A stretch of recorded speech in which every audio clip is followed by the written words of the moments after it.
My name is Danyal and I'm from Pakistan, and I came to China in 2017 to pursue my master's degree here in North China Electric Power University.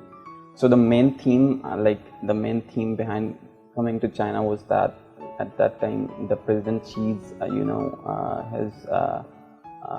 you can say the initiative of calling the foreigners and supporting them to come to China for studies was to help the foreigners make understand about their country and to tell the other people about their culture and everything.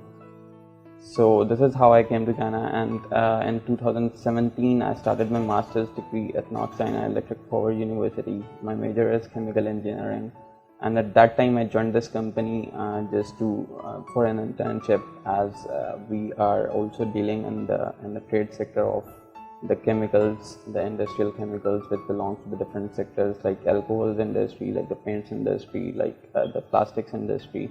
So with the passage of time, I just had a little interest in this field.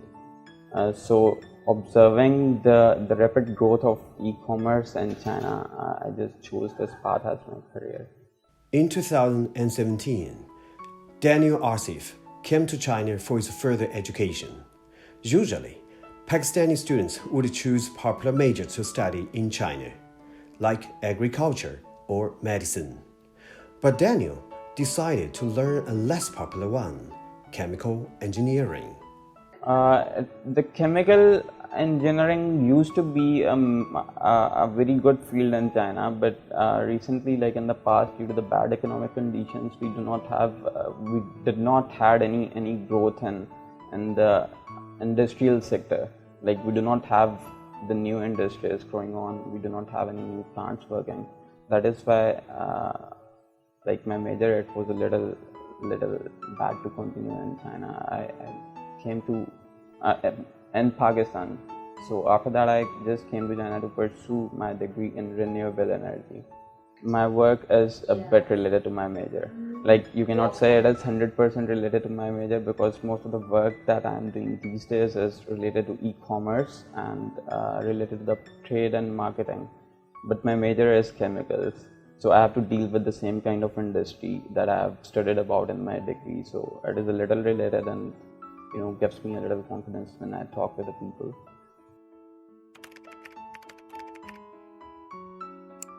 Like you can say the growing economy of China and a lot of other factors, they have already attracted a lot of foreigners from the different regions, not only Pakistan but from all over the world, to come to China and pursue their careers here, as China is a very rapidly growing, a very fast growing economy right now.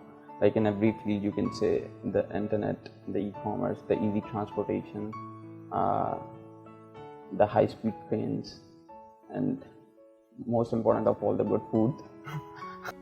After graduation, Danyal was hired by Beijing TDD ECommerce Corporation Limited as director for cross-border electronic commerce. I started working here as an intern in the start of 2018, and I've worked as an intern for like an year here. And just right after I graduated this company, they just hired me for the position of their cross-border e-commerce. The job is very easy to find in China, but to continue that for a long time is a big task. Like a lot of people, I have a lot of friends who just start doing a job at a place, but they don't find themselves comfortable with the atmosphere or with the colleagues. So you can say that number one is the language barrier, and number two is if you are comfortable with the environment you are working in. So I find myself very comfortable working here in this company. Like all of the colleagues, they are very helpful. I just worked hard. I just worked hard to promote the industrial e-commerce and the different sectors that I was responsible for, to do the different marketing campaigns, the social media marketing campaigns, and the development of new brands. Like during my internship, I even developed a new brand for the Pakistan market, and it has been going very well and being introduced in all the multinational companies of Pakistan right now. Due to the outbreak of COVID-19, outdoor activities are no longer encouraged. People order food online and purchase goods online as well, which has further boosted the e-commerce industry in China. Just because of the COVID-19, e-commerce has boosted a lot in this year. I was reading an article a few days before about the e-commerce in 2019, after the pandemic. 82% of the people, they just spend most of the times on screen during their quarantine. 82% people spend 90% of their time during the day on screen, going to the different social media platforms, or maybe searching something online, doing online shopping. Even during the pandemic, I didn't went out of my home for about, maybe you can say, 3 months. Even the vegetables and the fruits were coming to the home via delivery. So everything here in China is very convenient. That is why, I think that one of the most important factor that China has got control over the COVID-19 is also because of the e-commerce. One is the e-commerce, and second one is the easy payments like WeChat, Alipay. These things have also helped a lot in boosting the e-commerce in China. If you talk about the other countries, the online payments and these things are not very easy. You have to use PayPal or credit cards, or in Pakistan you have to use something like Jazz Cash or something. Or most of the times they are delivery, and the payments on the deliveries, and the buyers and the sellers, both of them, they feel a little kind of unsafe in this kind of transactions. But in China, the easy payments have also boosted a lot this e-commerce thing, like Taobao, JD. E-commerce is part of Daniel's company's businesses between China and Pakistan. During the COVID-19, they helped to transport relief goods from Pakistan to China. And also, they brought medical supplies from China to Pakistan, such as gloves and masks. Related to Pakistan, right now we have been supplying, if you talk about the import sector, we have been importing some minerals like mica that is used in the paints. Apart from that, we are importing ethanol. In Pakistan, you might have known that in Pakistan the sugar industry is a very big industry, and ethanol is the raw material, not the raw material, is the byproduct that comes from the sugarcane after you process the whole thing. So we have been importing that ethanol from Pakistan into China on monthly basis in very big quantities. And during the pandemic and after the pandemic, during the pandemic, when it was the outbreak of COVID-19 here and the start of January, Pakistan government and the Pakistan embassy in China, they helped us to get a lot of aids from Pakistan. And similarly, and starting from March and April, we have been doing the supply of the medical equipments to Pakistan, like the masks and the gloves and such things, for the government contracts through the Pakistan embassy.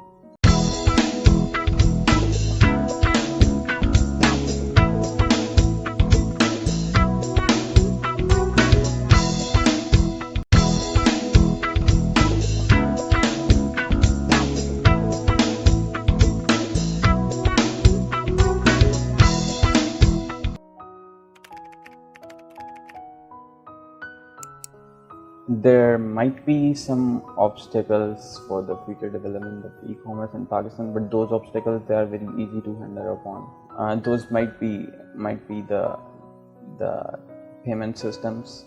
Those might be the industrial products and the you can say the port logistics and transportation system. But it is developing along with the CPEC.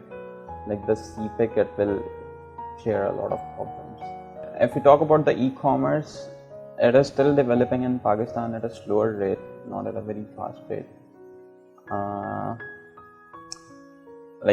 Right now, I am basically more focused toward the industrial e-commerce. So the industrial e-commerce will boost up a lot in the coming few years in Pakistan, as a lot of multinationals, like you can say Alibaba and JD, all of them, they are working together in Pakistan to boost the e-commerce, and along with the development of this CPEC, which is a doorway to the main deep sea ports of Pakistan like Karachi and Gwadar. They will help China and Pakistan both to boost up their mutual trade and businesses.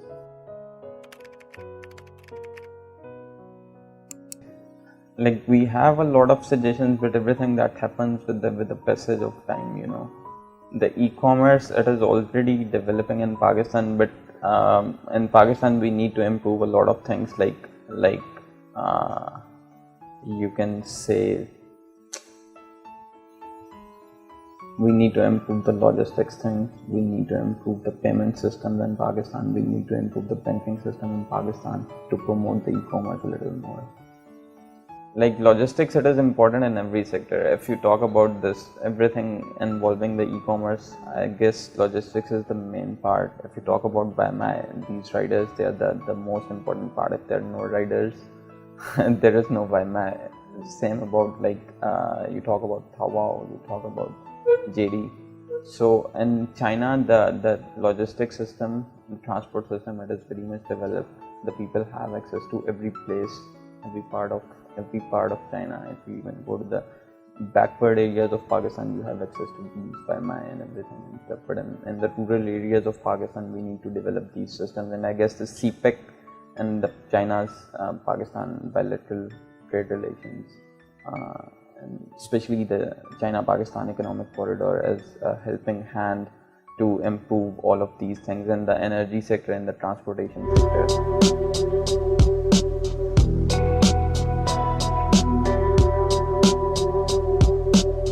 Before I came to China, I didn't had a very clear view of what China would be like. Most of the people who haven't been to China ever, they have a very different view about the Chinese people and the things there. But once you come to China, you see that this is a whole different world, with a very, very modern world with the new technologies and everything that's so developed here.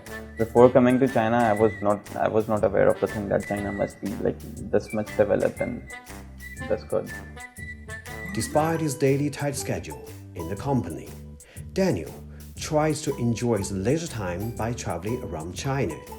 He's fond of taking photos when visiting places of interest. You know, I often make the plans on the last moment. Like a few days before, I was planning to hang out and go to Sanya to spend some time there, to enjoy the beach there. But most of the times, you know, we cannot get a day off from work. So I guess that I have to wait for the Chinese Spring Festival holidays to make all my plans come true and travel anywhere. But on the weekends, we just hang out with some of the foreign friends just around there in Beijing. During my free time, I would mostly like to go to Gulotaji and Nano Bushang, because it really gives you a vibe of the culture and the past history. Like, I guess that is the only part in Beijing that is still in its old form. Yeah, ancient buildings. Otherwise, like if you go to Chaoyang and everything, they have just modernized it so much that you cannot find. Xinchun Kaila, Gongxi Fatai. Okay, got it. Xinchun Kaila, Gongxi Fatai.